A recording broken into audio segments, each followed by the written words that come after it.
NIM 2122063. Dengan saya Intan Rifania Putri NIM 2122071. Dengan saya sendiri Dara Juwita dengan NIM 2122040. Dengan saya Armelia Arianti dengan NIM 2122046. Saya Matiati dengan NIM 2122054 dan dengan saya Celnina Vivin dengan NIM 2122048. Selamat menyaksikan.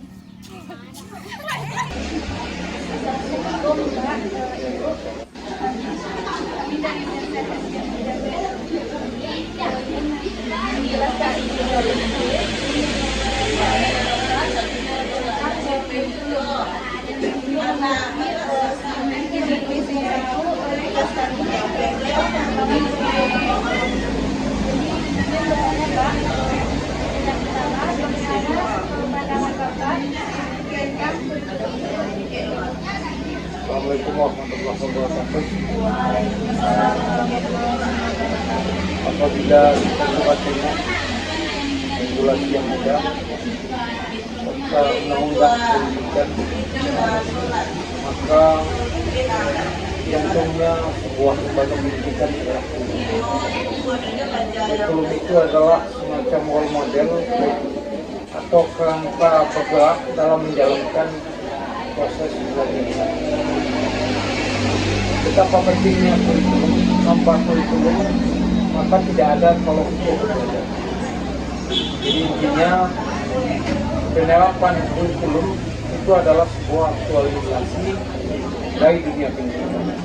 Tanpa kurikulum maka tidak jelas mana arah dari sebuah pendidikan. Tadi pertanyaan dari mahasiswa Universitas terkait dengan bagaimana pentingnya kurikulum. Kalau menurut Bapak, dengan kurikulum itu bisa dikembangkan penguasaan. Dari kurikulum itu bisa dikembangkan penguasaan materi. Karena dengan penguasaan materi dan pengelolaan kelas yang baik, maka lahirlah konsep-konsep realisasi pembelajaran yang efektif. Itu terkait dengan betapa pentingnya kurikulum dalam dunia.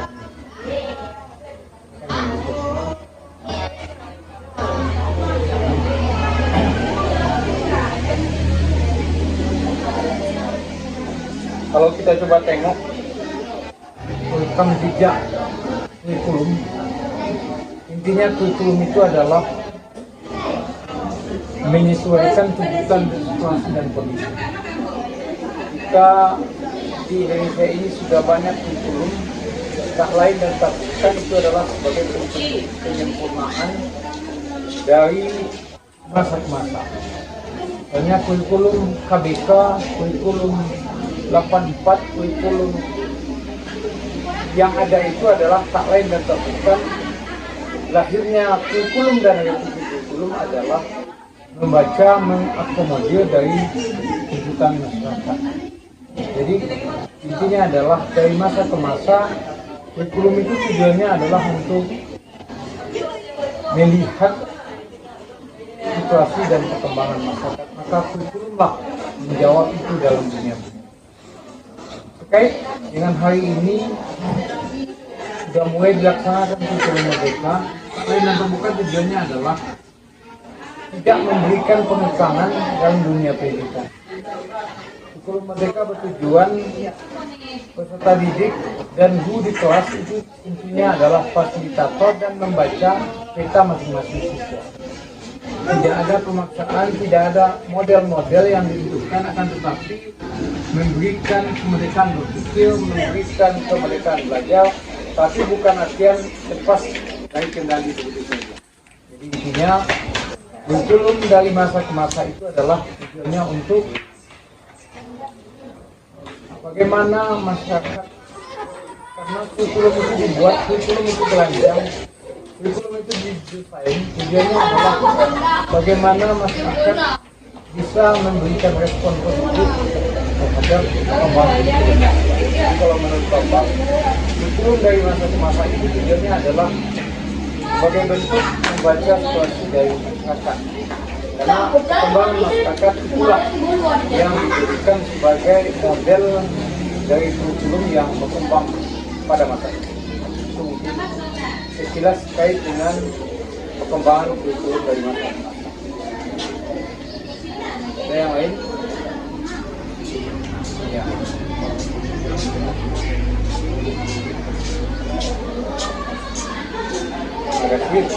Kalau melihat perkembangan kurikulum, bagaimana yang tadi Bapak sudah sampaikan di awal, kurikulum itu dulu dikemas sesuai dengan zamannya. Hari ini dengan berkembangnya ilmu pengetahuan dan teknologi, maka kurikulum itu banyak berubah. Jadi intinya adalah dibandingkan dengan kondisi 10 tahun yang lalu, maka kurikulum hari ini diharapkan bisa menjawab dari persoalan-persoalan. Intinya adalah kurikulum itu harus dikembangkan berdasarkan tuntutan, berdasarkan garis-garis besar haluan pendidikan. Ini adalah bagaimana kurikulum itu menjawab persoalan-persoalan yang terjadi pada masyarakat dan dunia. Ini itu perkembangan kurikulum. Bahkan memang kalau ada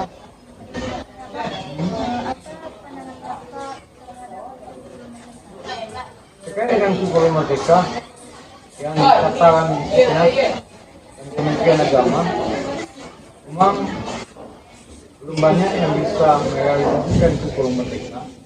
Pada prinsipnya adalah dengan kurikulum merdeka banyak siswa yang aktif, banyak siswa yang kreatif, dan kurikulum merdeka itu adalah menghargai kondisi masing-masing siswa.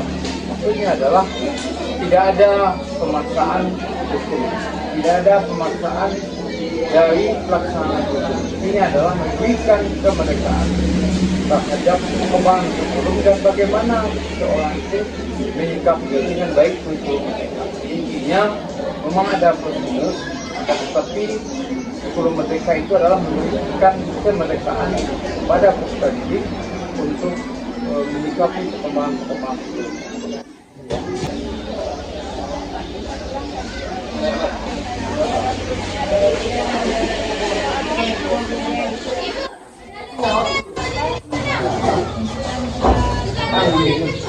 Berbicara tentang kurikulum merdeka, ya saya berikan kemerdekaan kembali meningkat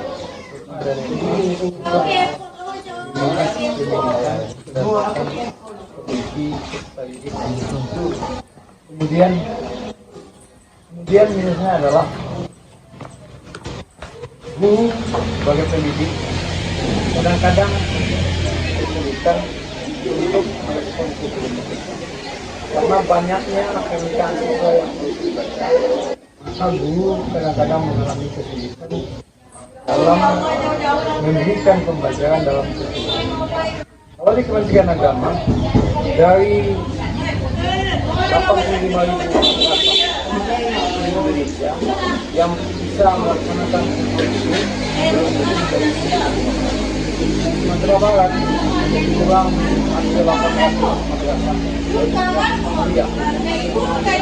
Lalu 20% yang bisa melaksanakan.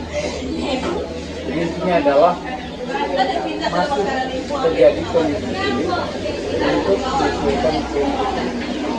Plusnya adalah ada kemerdekaan belajar, kalau minusnya adalah masih perlu waktu untuk menyesuaikan diri dengan kurikulum.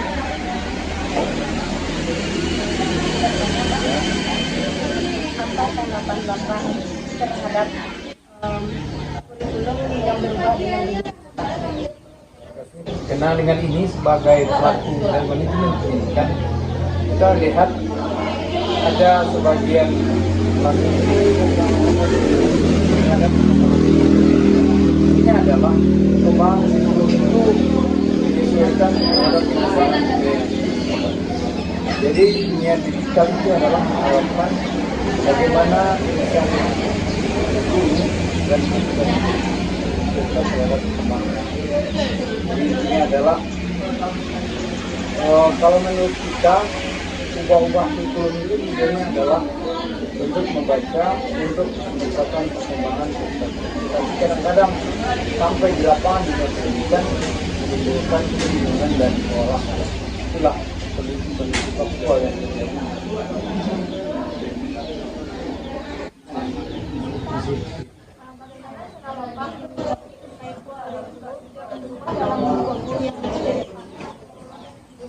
Terkait dengan menyikapi kurikulum yang perubahannya waktu depan, kita dulu kenal dengan kurikulum 13. Kurikulum 13 itu kemudian sampai hari ini diperkenalkan dengan kurikulum. Jadi menyikapi itu adalah bagaimana kita cepat menyesuaikan diri dan membaca konsep-konsep utama dari kurikulum. Intinya adalah siapapun yang berhadapan dengan kurikulum, baik perguruan tinggi maupun pelaksana pendidikan di dunia mereka harus cepat mengaliti perkembangan kurikulum. Walaupun banyak di dunia dirasa di dunia sekolah banyak kebingungan yang terjadi, tetapi bagaimanapun ini harus dilakukan karena ini adalah sebuah kegiatan yang harus dilakukan walaupun kita masih menyesuaikan diri tentang itu, tapi konsep utamanya ini harus dilakukan.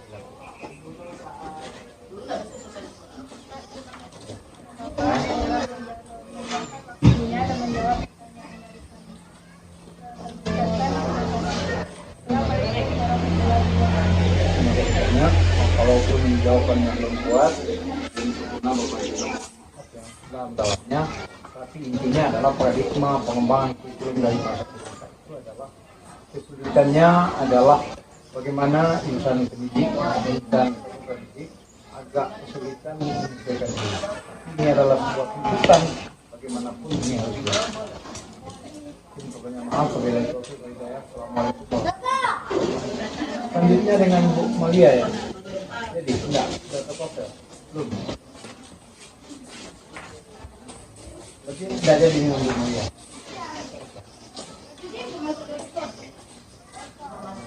Oh, terima kasih banyak. Sudah di sama saya bawa oleh-oleh. Beliau apa masih mahasiswa.